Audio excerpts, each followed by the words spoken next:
Right, back to the released classified memo. The House Intel Committee will vote on whether to release a Democrat memo. Here's what the president just tweeted about this. Wait for it. Little Adam Schiff, who is desperate to run for higher office, is one of the biggest liars and leakers in Washington, right up there with Comey, Warner, Brennan and Clapper. Adam leaves closed committee hearings to illegally leak confidential information. Wow. Must be stopped. Oof. Ouch. Louisiana Congressman Mike Johnson joins us now. That was pretty strong stuff. What do you make of it, Congressman?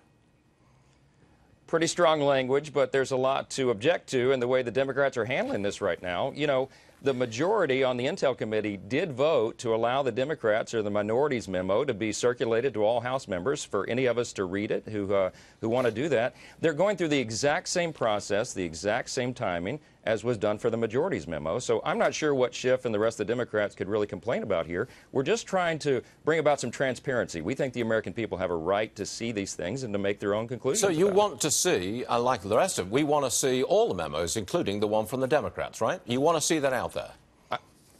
We do. I think it's been proven now that the memo that was released has not in any way compromised national security or our methods or our intel apparatus at all.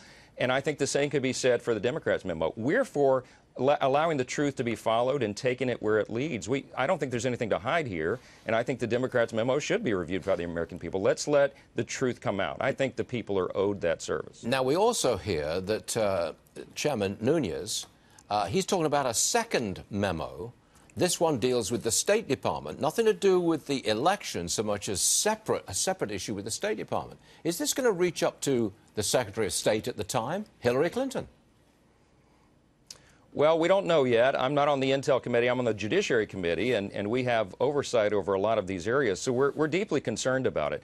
Look, the Mueller investigation, the special counsel, and where all that's leading, there's a lot of different facets that go into this. I think the concern and the questions about the State Department is a separate and distinct issue. I think this is something that should interest the American people. Look, we have to have faith in our institutions, Stuart, and at the end of the day, that's what's in jeopardy here. It's not all of the personnel at the lower level, but it is those at the higher-ups, so far we've seen, that have shown a political bias, and that's of great concern to us. You're on the Judiciary Committee, and the left says that this memo undermines law enforcement. Does it? No.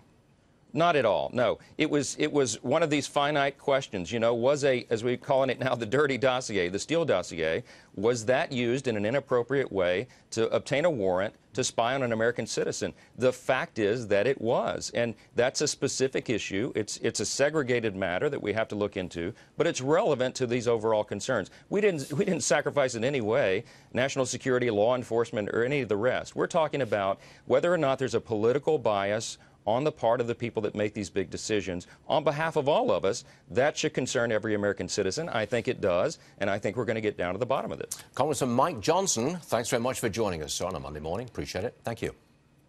Thanks, Stuart.